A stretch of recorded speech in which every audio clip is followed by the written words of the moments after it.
নমস্কার বন্ধুরা, আমার চ্যানেলে সকলকে স্বাগত জানাই। আজকে যেটা বানাতে চলেছি সেটা হলো প্যানকেক।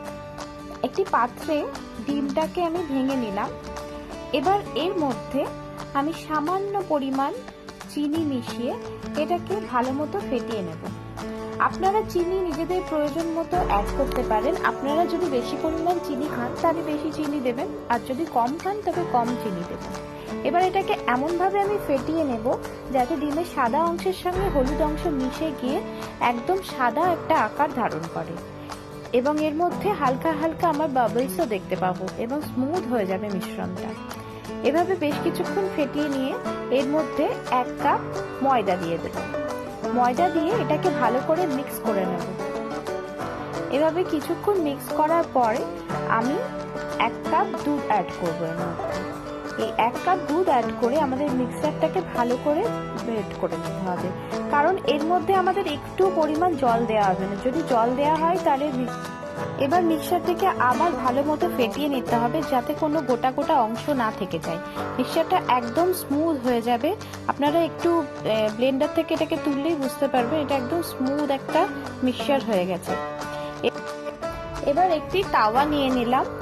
এবার সেই তাওয়ার ওপরে আমরা একটু রিফাইন অয়েল দিয়ে দেব।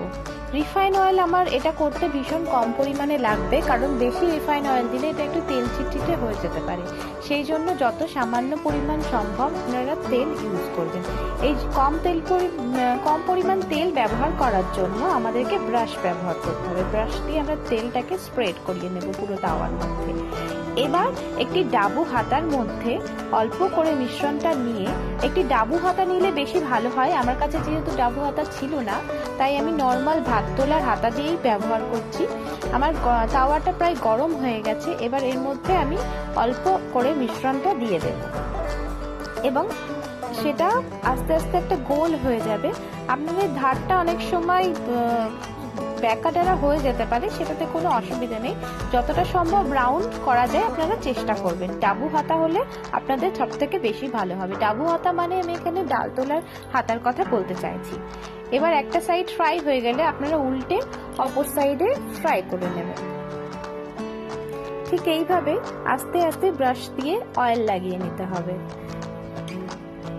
একটু খেয়াল রাখতে হবে যেন খুব বেশি পুড়ে না যায়। যত লাইট ফ্রাই করবেন জিনিসটা তত টেস্টি হবে।